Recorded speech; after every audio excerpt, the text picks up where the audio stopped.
Hello student, welcome to my YouTube channel. आज हम पर्यावरण अध्ययन के बारे में स्टडी करेंगे। ये बीकॉम एंड बीए दोनों स्टूडेंट्स के लिए इम्पोर्टेंट है। आज हम फर्स्ट यूनिट पर्यावरण अध्ययन का परिचय ये आज इसको पढ़ेंगे हम। तो स्टार्ट करते हैं। पर्यावरण होता है क्या? आम भाषा में पर्यावरण क्या होता है? हमारे आसपास का वातावरण है ना।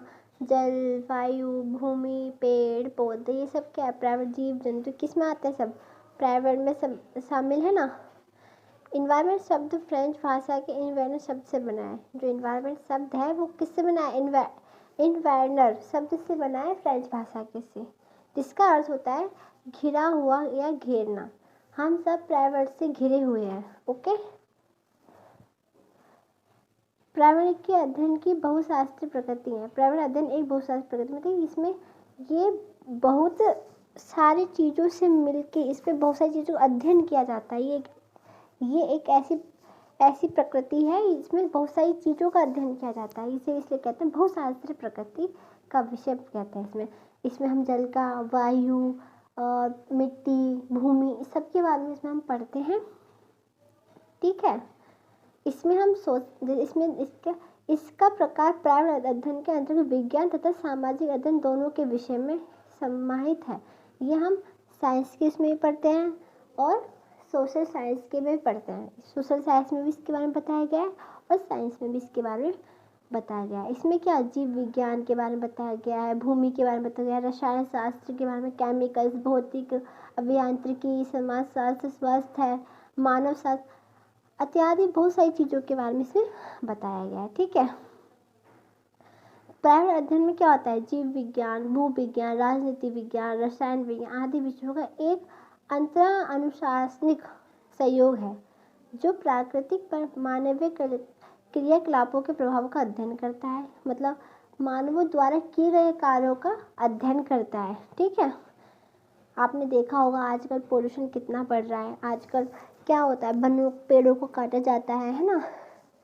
और इतनी सारे पोल्यूशन हो रहा है, नॉइज पोल्यूशन, वाटर पोल्यूशन, इतनी सारी जहरीली केमिकल्स, गैस छोड़ी जाती हैं, जिससे क्या होता है? अलग अलग तरह की बीमारियां बनती हैं, केमिकल्स बनाए जाते हैं खतरनाक। ठीक है। अगर हम इस डायग्राम को देखते हैं, इसमें बताया गया है कि अगर हम देखें पर्यावरण अध्ययन किस तौर पे कहते हैं? जीव विज्ञान, वनस्पति शास्त्र और बायोकेमिस्ट्री और बायोटेक्नोलॉजी आदि की। ठीक है। और किसके ऊपर क्या रहता है? भौतिक विज्ञान, रसायन विज्ञान, भू विज्ञान और मौसम विज्ञान के आदि पे। अगर भौतिक विज्ञान, रसायन और भू विज्ञान, मौसम विज्ञान क्या अपनी अपनी अलग अलग जानकारी। मौसम विज्ञान मौसम की जानकारी देता है, भू विज्ञान हमारे मिट्टी और भूमि की जानकारी देता है ना, रसायन विज्ञान केमिकल फर्टिलाइजेशन है ना, इस सब की जानकारी देता है। इसमें ये पार्ट देखिए आप, इसमें है एक प्रतिरूपण। क्या है? प्रतिरूपण में क्या है? गणित, सांख्यिकी, कंप्यूटर विज्ञान होता है। प्रबंधन एवं जागरूकता के लिए क्या क्या यूज किया जाता है? अर्थशास्त्र यूज किया जाता है, समाजशास्त्र, कानून, प्रबंधन, जनसंचार, माध्यम आदि। और तकनीक में क्या होता है? Civil engineering, nano technology, electrical engineering आदि है ना। अर्थशास्त्र एवं पर्यावरण, इसमें बोला गया आर्थिक विकास एवं पर्यावरण संतुलन एक साथ संभव नहीं है। ये सही है ना। आर्थिक विकास और पर्यावरण संतुलन एक साथ सही नहीं है, दोनों एक दूसरे से विरोधाभासी हैं। उच्च आर्थिक विकास हासिल करने के लिए अधिक से अधिक संसाधनों का दोहन किया जा सकता है। देखो, अगर हमें अपनी अर्थशास्त्र मतलब अपनी आर्थिक स्थिति संभालने के लिए हमें कुछ चीज़ों का दोहन भी करना पड़ेगा। जैसे कि देखो, पेड़ पौधे हैं, है ना। हम पेड़ काटते हैं किसके लिए? अपनी ज़रूरतों के लिए। पेड़ काटते हैं तो वहाँ पर क्या भूमियाँ बनती हैं, है ना। तो अर्थशास्त्र को बढ़ाने के लिए हमें पर्यावरण का दोहन करना पड़ेगा। ये दोनों एक दूसरे के संतुलन संभव नहीं है, इनका दोनों का एक दूसरे से संबंध संभव नहीं है। ठीक है। पर्यावरण संतुलन तभी संभव है जब संसाधनों कम से कम दोहन हो तथा कम से कम प्रदूषण हो। पर्यावरण संतुलन कम संभव होता है जब संसाधनों का कम से कम उपयोग हो, कम से कम उनका दोहन हो, तभी तो सुरक्षा करेंगे हम पर्यावरण की। हम जहरीली गैसें छोड़ रहे हैं और नॉइज़ पोल्यूशन है, कूड़ा कचरा कर रहे हैं, गंदी गंदी बीमारियाँ, उससे हमारी क्या होती है, इससे हमें बीमारियाँ होती हैं। ठीक। पर्यावरण तथा प्रदूषण नियंत्रण। आर्थिक गतिविधियां प्रदूषण को बढ़ावा देती हैं। प्रदूषण के दुष्प्रभाव पर्यावरण के साथ साथ जीवधारियों पर भी स्पष्ट रूप से दृष्टिगोचर होते हैं। अगर हमारा पर्यावरण खराब है, हम उसको प्रदूषित करेंगे तो क्या होगा, उसका असर किस पे पड़ेगा, हम पे पड़ेगा ना, जीव जंतु पे तो पड़ेगा। पर्यावरणीय प्रदूषण के कारण कई गंभीर बीमारी होती हैं। आपने देखा होगा कि आजकल जो पोल्यूशन के कारण क्या होता है, आंखें, लोगों की आंखों में जलन होने लग जाती है, आंखें खराब हो जाती हैं, किसी को सांस की बीमारी हो जाती है, किसी को कुछ बीमारी हो रही है, किसी का लीवर खराब हो रहा है। किसकी वजह से हो रहा है ये, पर्यावरण प्रदूषित होने के कारण। ठीक है, पोल्यूशन के कारण होता है ये सब। ठीक है, इसमें बोला है कि WHO विश्व स्वास्थ्य संगठन के हालिया रिपोर्ट के अनुसार केवल वायु प्रदूषण के कारण पूरी दुनिया में 7 मिलियन लोगों की मृत्यु होती है, और जो कि 12 लाख मौतें केवल भारत में ही होती है, क्योंकि भारत में ही ज़्यादा पोल्यूशन होता है। बोलते हैं ना, पोल्यूशन रोकने के लिए पेड़ लगाओ, पर हम तो पेड़ ही काट देते हैं, है ना। संसाधनों का संरक्षण कैसे होता है भाई। पर्यावरण हमारी सभी मूलभूत जरूरत के संसाधनों की पूर्ति करता है, जैसे वायु, जल, खनिज, आवास, भोजन। जो पर्यावरण है वो क्या करता है, वही तो हमें सब कुछ देता है। भोजन है, वायु है, जल है, वो हम कहाँ से लेते हैं, ये हमें हमारा वातावरण ही तो देता है, हमें प्रकृति तो देती है ना। प्राकृतिक संसाधनों को 2 भागों में बांटा जा सकता है, नव्यकरणीय तथा अनव्यकरणीय। तो नव्यकरणीय संसाधन की भरपाई तो प्रकृति द्वारा हो जाती है। नव्यकरणीय जो संसाधन है उनकी जो भरपाई है प्रकृति द्वारा हो जाती है, जो लेकिन अनव्यकरणीय उनकी भरपाई नहीं होती है, क्योंकि आजकल नव्यकरणीय संसाधनों का दोहन तथा उससे होने वाला प्रदूषण पूरी दुनिया के लिए चिंता का सबब बन चुका है। अगर वातावरण से इन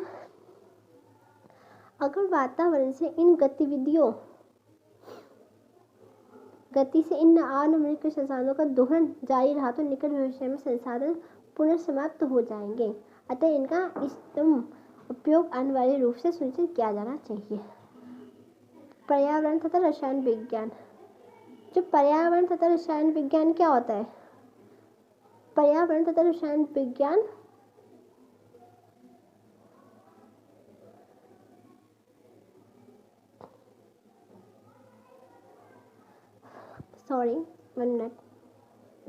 तो पर्यावरण तथा रसायन विज्ञान क्या होता है, पर्यावरण तथा रसायन विज्ञान के बीच के संबंध को पर्यावरणीय रसायन विज्ञान कहते हैं। क्या कहते हैं, जो पर्यावरण और रसायन के बीच का संबंध होता है उसको हम क्या कहते हैं, पर्यावरणीय रसायन विज्ञान कहते हैं। इसके अंतर्गत पदार्थों, पर्यावरण, रसायनों, रासायनिक प्रदूषणों के आदि के बीच अभिक्रिया का अध्ययन किया जाता है। ठीक है, पर्यावरण, पारिस्थितिक एवं पारिस्थितिकी तंत्र, ये 3 विषय पर्यावरण अध्ययन के घटक हैं। पर्यावरण अध्ययन का मुख्य उद्देश्य इन्हीं 3 घटकों के विषय में जागरूकता फैलाना, अध्ययन कराना होता है। पर्यावरण के कितने घटक होते हैं, मूल रूप से पर्यावरण के 4 घटक होते हैं। कितने होते हैं, 4 घटक होते हैं। भौतिक पर्यावरण क्या होता है, स्थलीय मंडलीय, वायुमंडल और जलमंडलीय। जैविक पर्यावरण क्या होता है, वनस्पति पर्यावरण और जंतु पर्यावरण। ठीक है, ओके।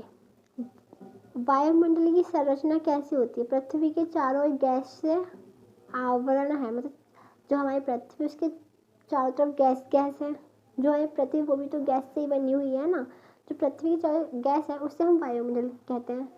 ठीक है, वायुमंडल द्रव्यमान लगभग 5 × 10 किलोग्राम है और इसका लगभग 75 भाग पृथ्वी के 10 किमी ऊंचाई तक ही सीमित है। इसे क्षोभ मंडल भी कहते हैं। पृथ्वी पर अन्य मंडलों की भांति वायुमंडल भी जैव तथा अजैव कारकों के लिए महत्वपूर्ण है। वायुमंडल पृथ्वी पर जीवन के लिए एक अनिवार्य तत्व है। ये तो पता ही है, अगर वायुमंडल नहीं होगा, वायु नहीं होगी तो हमें सांस कहाँ से मिलेगी, है ना। वायु भी जरूरी है। वायुमंडल विभिन्न प्रकार के गैस और जलवाष्प एवं धूल कणों का मिश्रण है। वायुमंडल में उपस्थित गैस पौधों के प्रकाश, हरित गृह प्रभाव तथा जीव एवं वनस्पति के जीवित रहने के लिए एक अनिवार्य स्रोत है।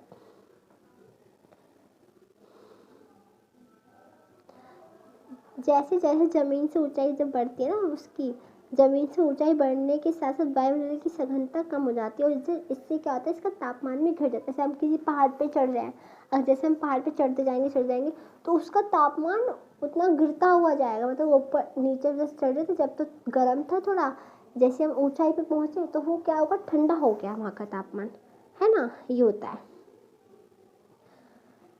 ऊंचाई बढ़ने पर तापमान के घटने की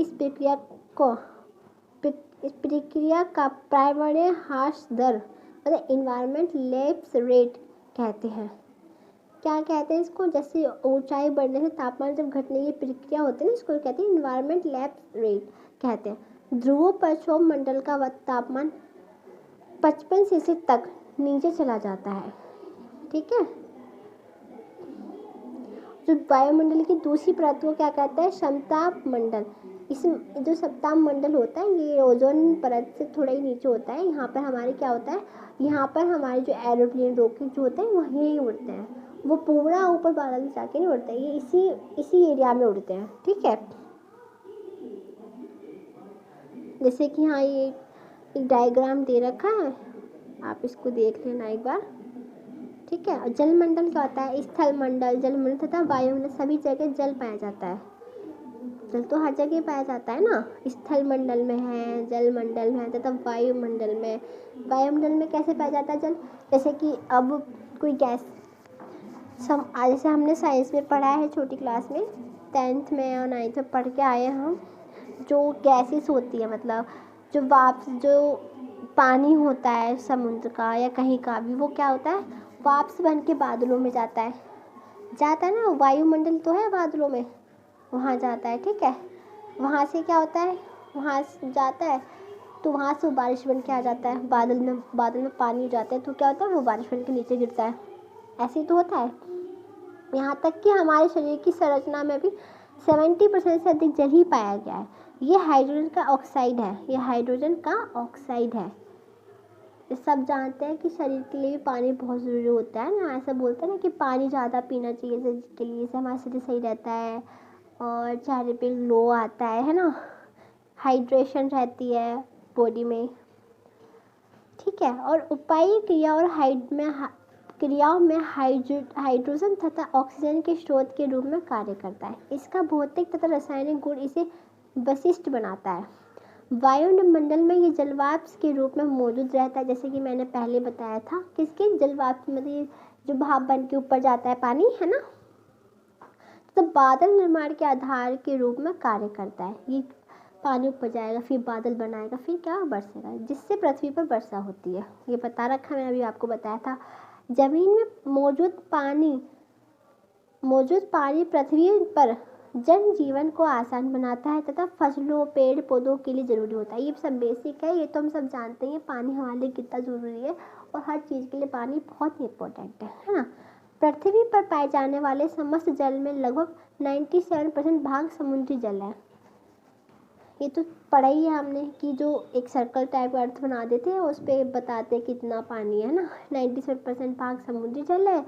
ये समुद्री जल खारा होने के कारण मानवीय उपयोग के योग्य नहीं है। ध्रुवीय बर्फ तथा ग्लेशियर में कुल जल का लगभग 2% पाया जाता है और भूजल कुल जल का केवल 0.63% है।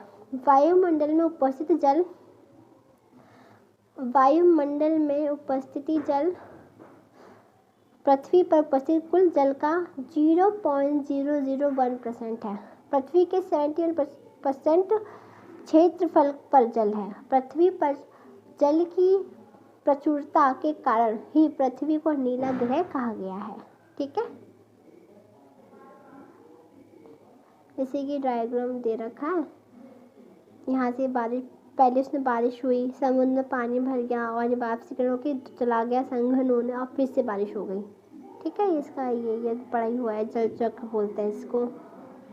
और स्थल मंडल क्या होता है, पृथ्वी की सबसे ऊपरी परत को स्थल मंडल कहते हैं। जो सबसे ऊपरी परत को, जैसे ये वाली परत दिख रही है आपको, ये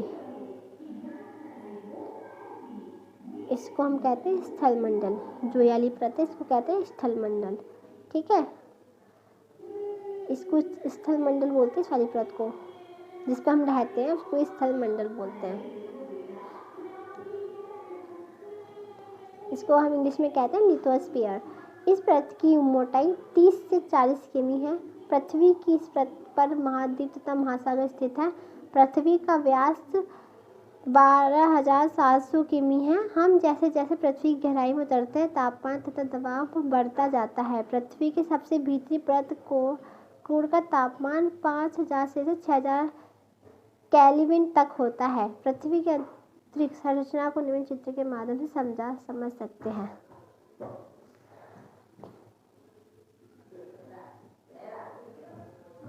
जो पृथ्वी के सबसे भीतरी परत होती है उसको क्या उस परत होती है क्रोड का व्यास लगभग 7,000 किमी होता है।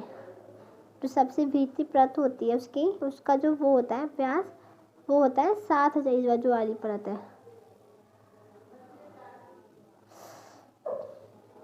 ठीक है। ऐसा माना जाता है कि क्रोड लोहा तथा निकेल के मिश्र धातु से बना हुआ है।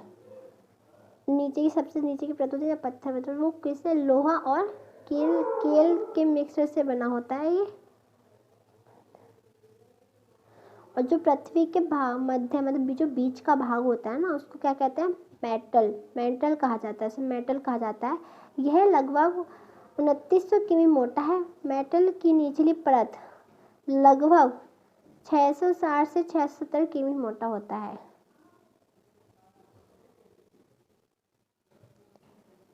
इस भाग में मुख्य रूप से पाए जाने वाले खनिज हैं जैसे सिलिकॉन तथा मैग्नीशियम, इसलिए इस भाग को SiM लेयर भी कहा जाता है। टेक्टोनिक प्लेट के अंतर्गत 6 मुख्य प्लेटें यूरेशियन, अमेरिकन, अफ्रीकन, इंडो और ऑस्ट्रेलियन तथा प्रशांत प्लेट तथा 20 गॉड प्लेटें होती हैं। स्थलमंडल जीवन का केंद्र है। स्थलमंडल पर ही वायुमंडल तथा जलमंडल के सहयोग से जीवन संभव होता है। सभी प्रमुख भूदृश्य जैसे सागर, पर्वत, झील, नदी आदि स्थलमंडल में ही पाए जाते हैं। जैवमंडल क्या होता है, बायोस्फीयर क्या होता है, स्थलमंडल वायुमंडल तथा जलमंडल का वह क्षेत्र जहाँ जीवन पाया जाता है उसे जैवमंडल कहते हैं। जैवमंडल जीवधारियों के जीवन का आधार है।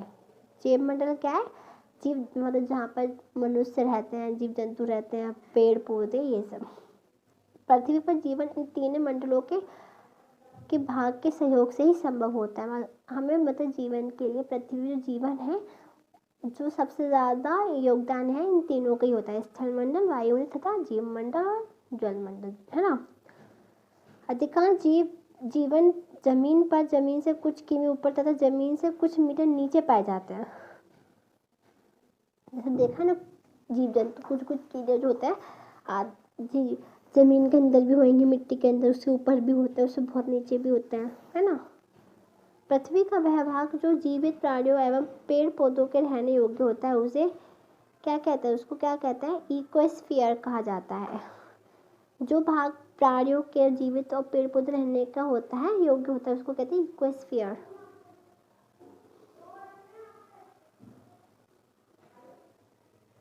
आज हम इतने करेंगे और कल नेक्स्ट क्लास में और इस चैप्टर को फिनिश कर देंगे।